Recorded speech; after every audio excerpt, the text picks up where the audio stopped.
Hey, how is everyone today? I am really excited for this interview and the wine, of course. Uh, let's just wait and see if we can get Martina on here. There we are.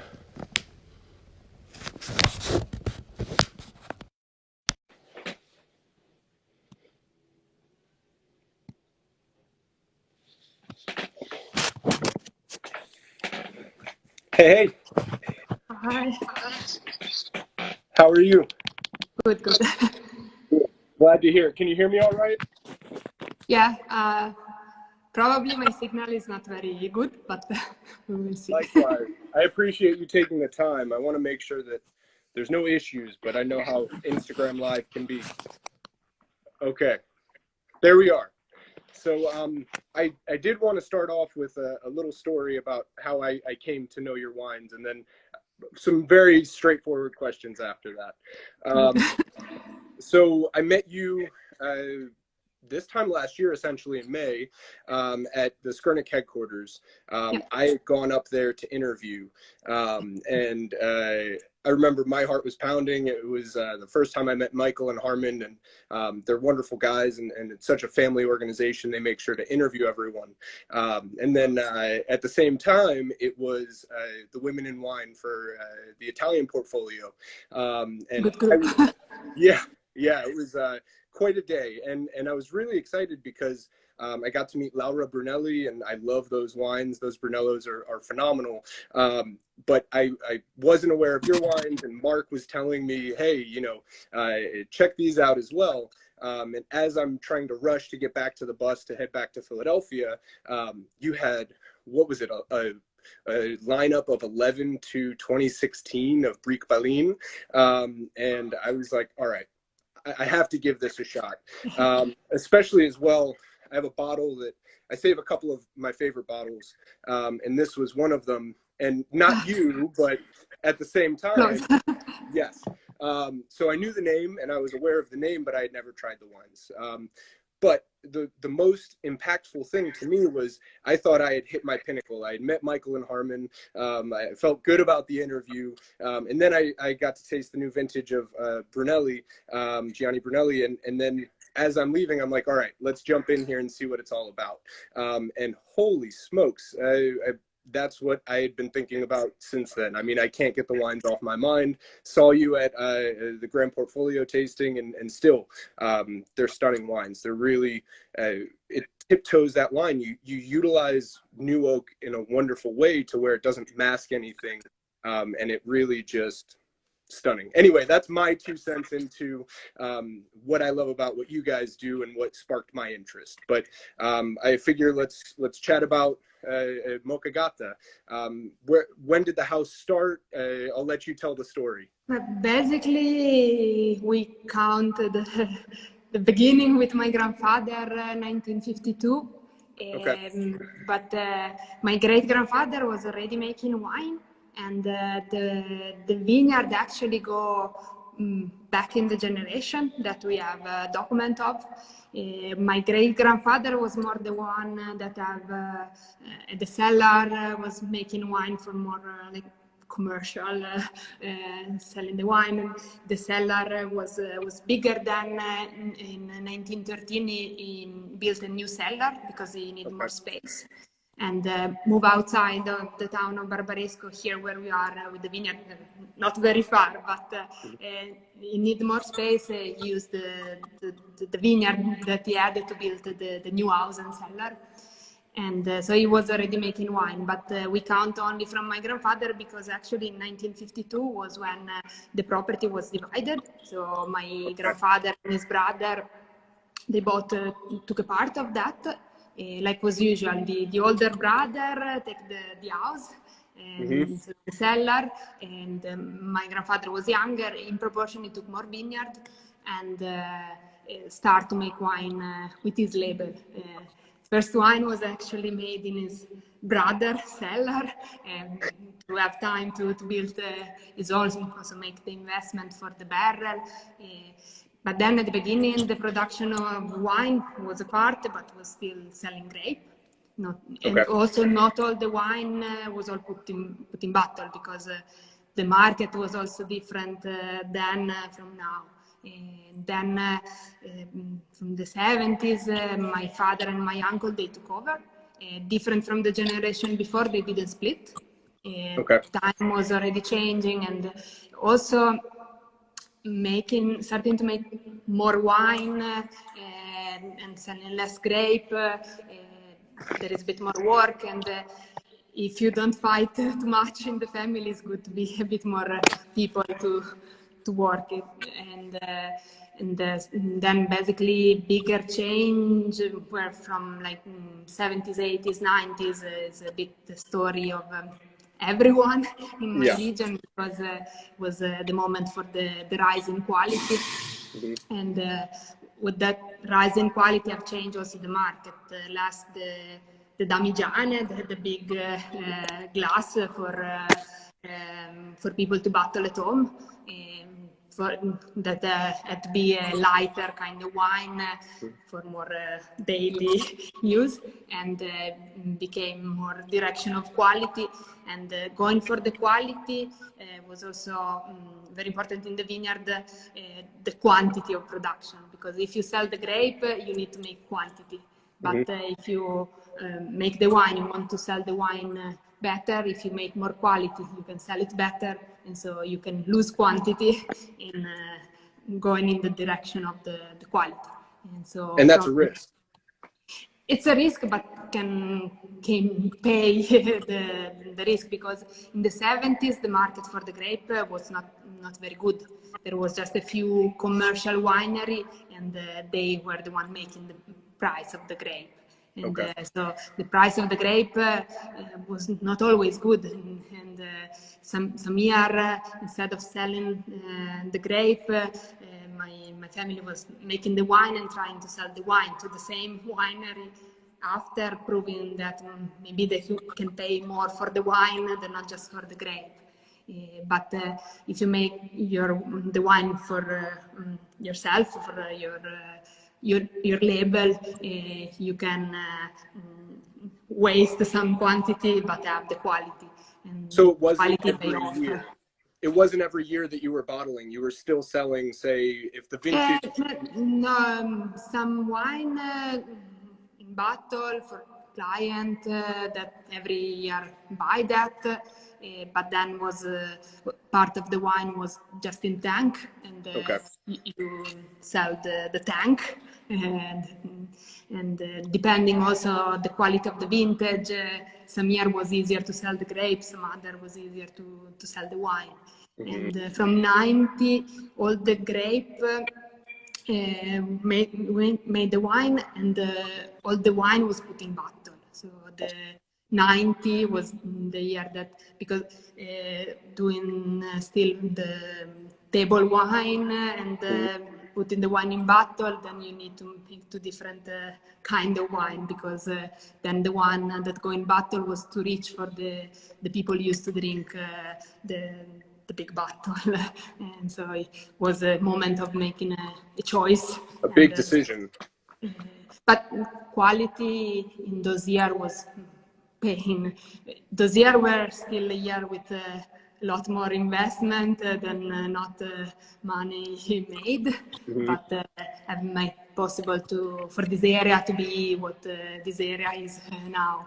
And so people like me, that kind of second generation from the change, we take the benefit from our family work. Yes. And you're also, I mean, at the same time, pushing that forward. You can't say that it's all just you to be grateful for others. The organic farming that you're implementing and such is definitely doing that. So it's good to be humble and to have that humility, but it's neat to see how much further you can go. Basically, the change of back then were more like easy to see. Big change already in the taste. Now, but like everyone, it's not that huge change in the taste, but there are all the little things behind. More attention. But we don't have any, we're not organic certified.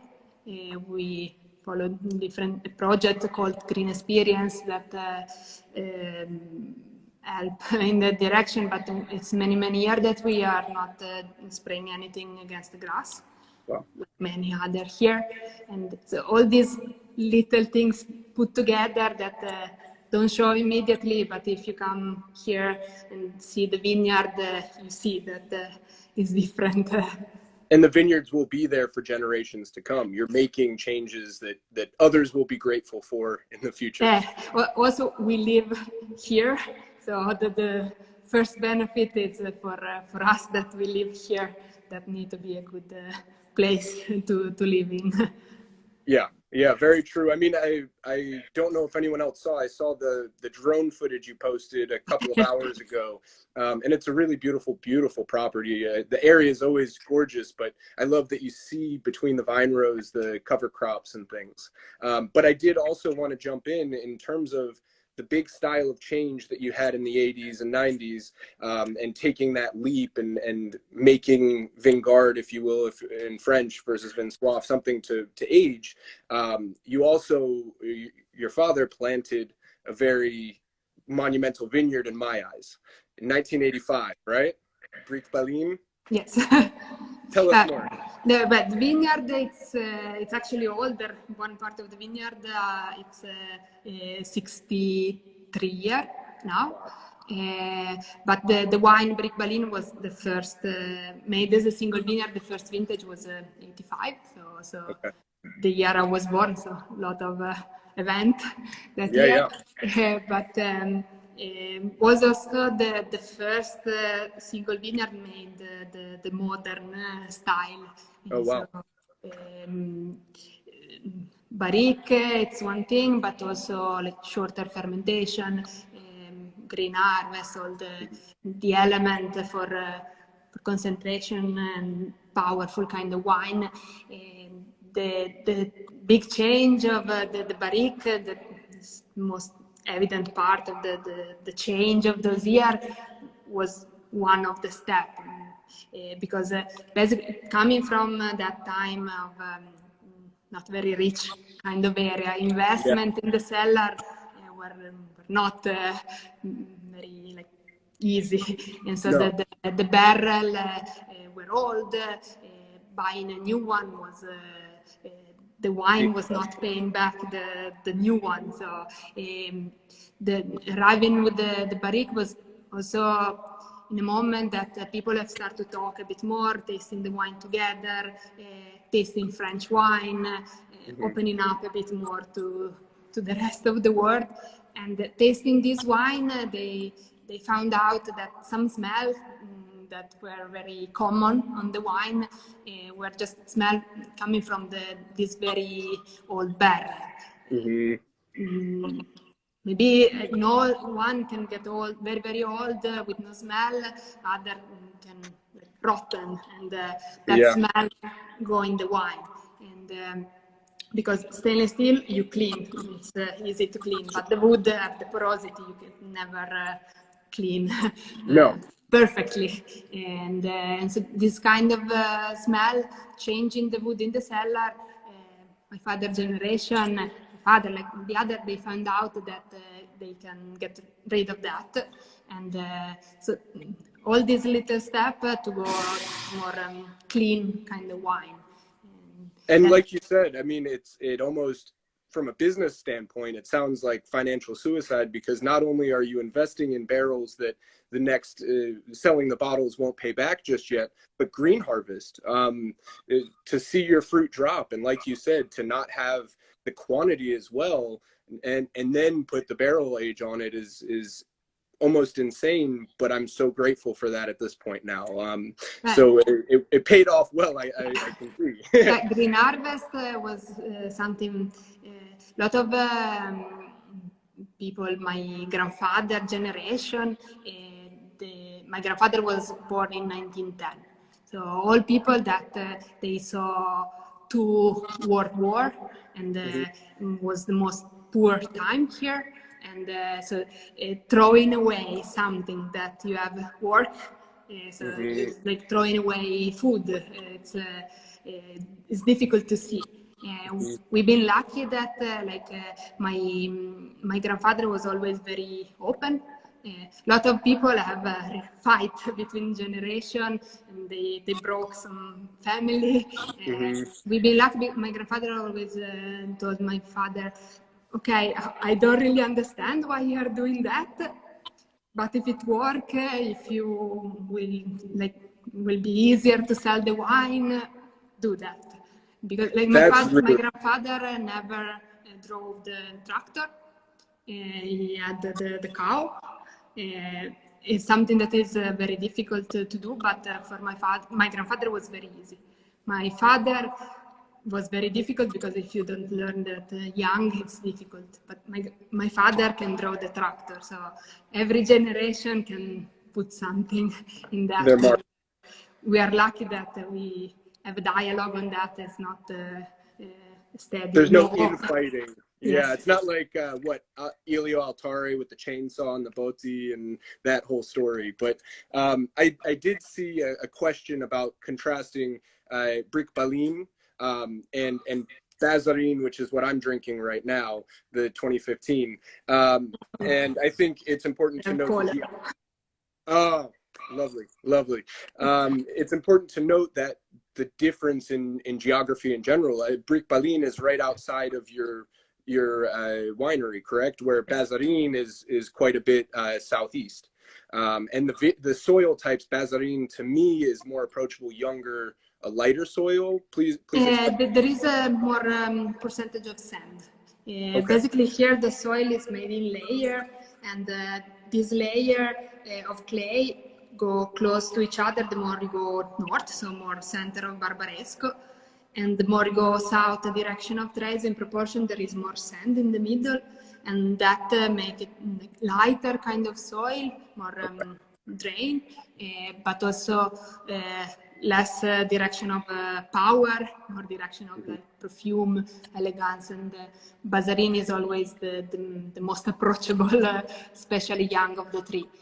The other side, Cole, that is the one more north to the town, is the one with more power, more concentration. Okay. Yeah. And that's what you're drinking. What vintage was that? Sorry, I didn't 17. see. Oh, okay. And it's still, I mean, that's the other beauty of your wines. They're approachable young, yet they can age years, decades. 17 was quite a warm year, and that gave quite of a sweetness to it, and tonight at dinner pairing with some food will be better than not like this without, but I open it thinking already of after. You have to. In proportion to be this young, it's quite ready. Approachable, yeah. So I was going to ask, because of climate change, we think about vineyard practices. You have your cover crops, which is great. I heard something about birdhouses as well, and you utilize birdhouses and different confusion techniques for insects and such. Tell us more about your vineyard practices. The sexual confusion against this bug basically give out the pheromone of the female bug, and with all that signal, the male bug is not able to found the mate.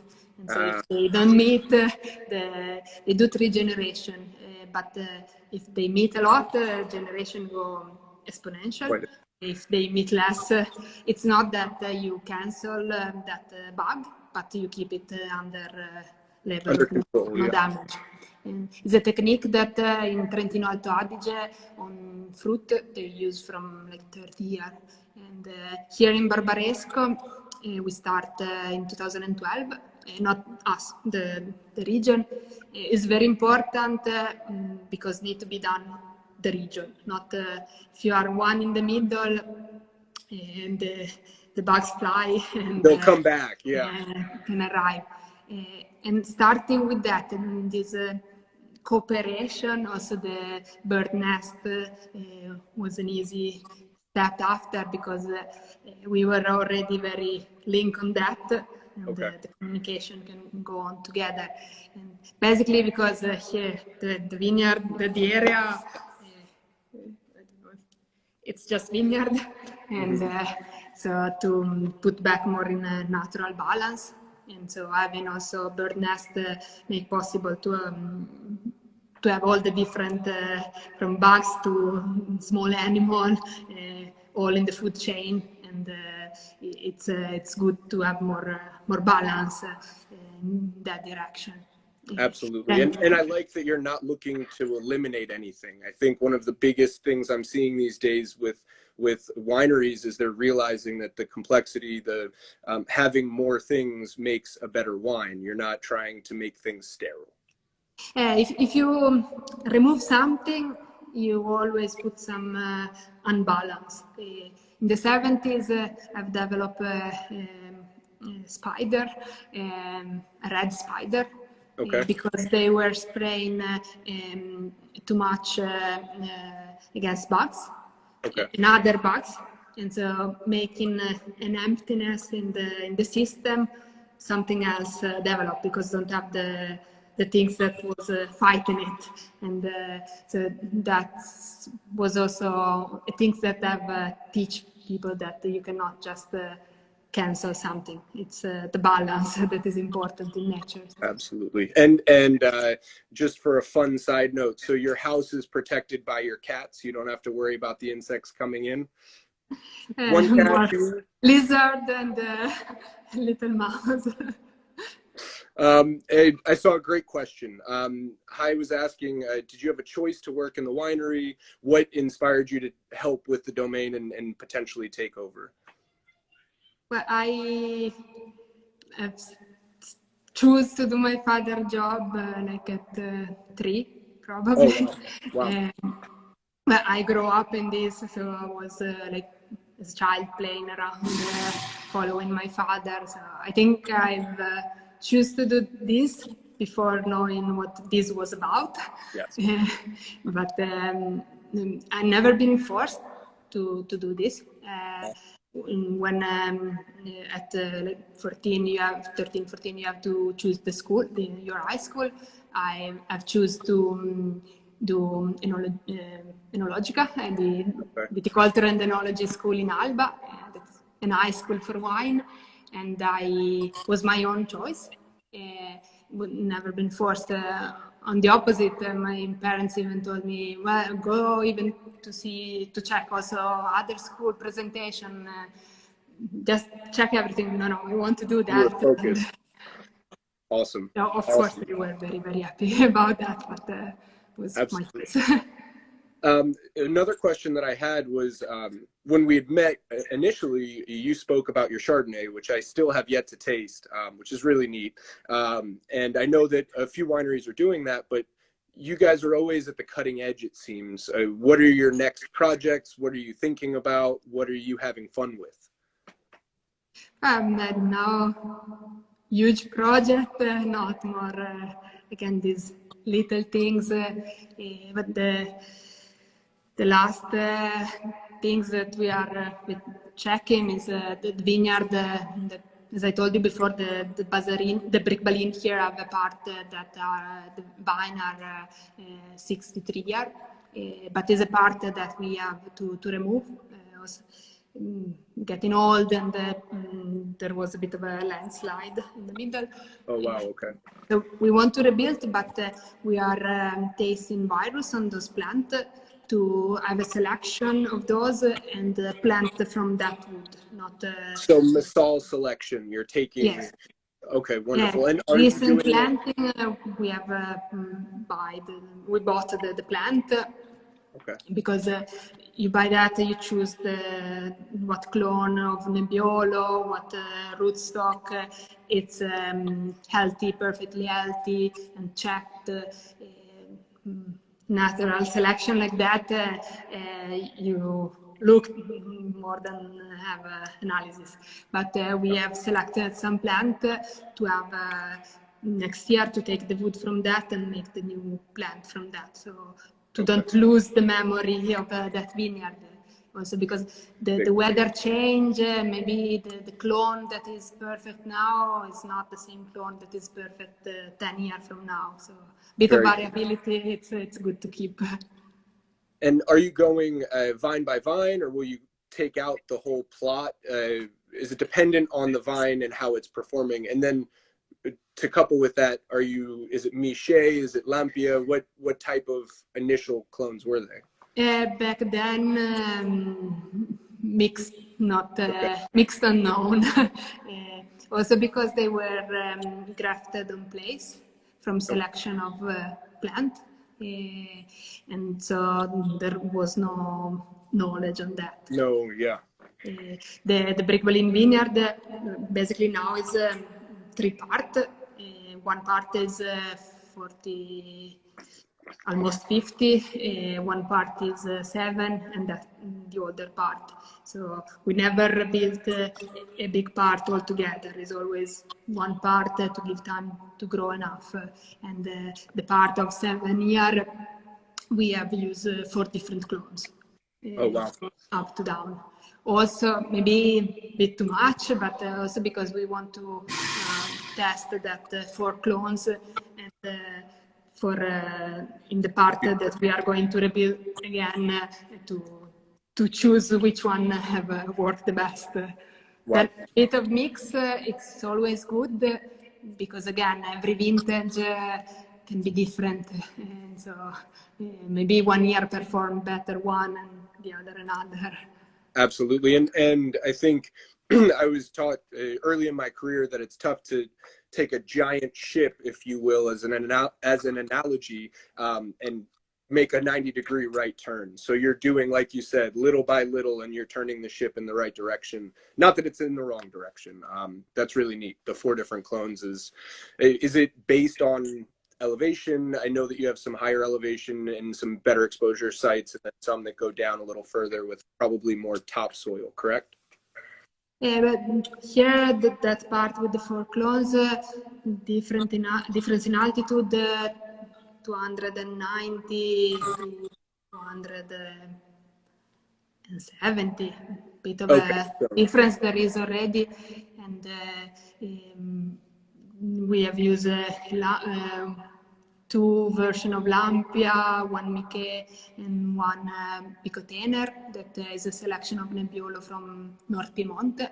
Oh, a wow. bit more apt also to have smaller grape and can handle also better like different kind of vintage, the heat, but also the dryness. So it was good to read that on the paper, but also see how that apply on the specific vineyard. Absolutely. Book knowledge or papers are one thing, and actual application is another. So there are never 2 soil exactly the same. So something that it's true in one place don't necessarily always work.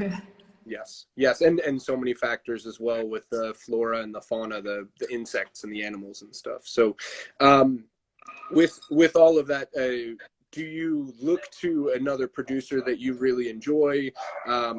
My dogs must be going because there's someone at the door. Who knows? But we'll leave it. Sorry.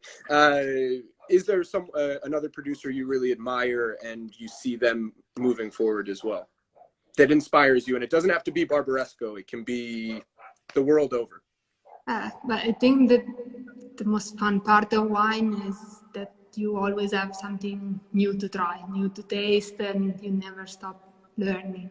Then there are wine that like stay in your memory more because they maybe the moment you taste it, or they simply just perfect. For example, I have a very good memory of Chiara Boschi's Pira Mosconi 15 that really stayed in my mind the moment I tried it. So it's a very good recent memory. Absolutely.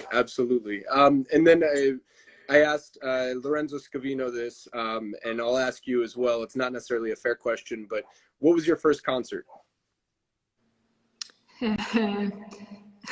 Europe.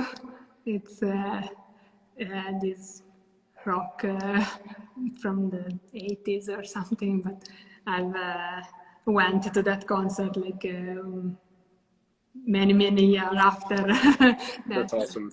In the 2000 or so.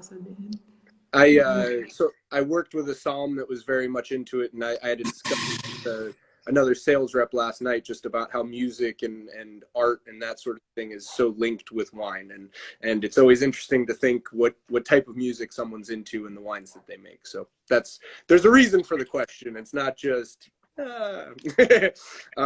very cool. And then I know you utilize very minimal copper and sulfur, if any, in certain vintages. And I know that you said that you're not going for organic certification, but you're doing what was the green experience?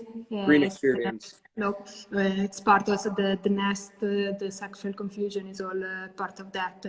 Awesome.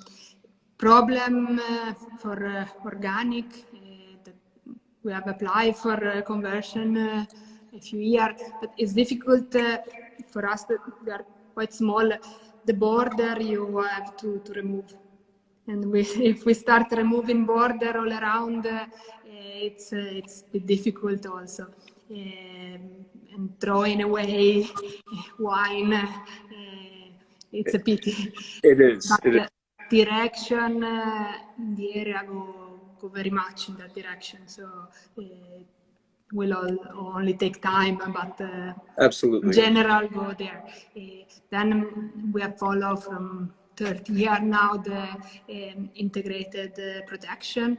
It's a European measure that reduces the list of things that you can spray and stuff like that.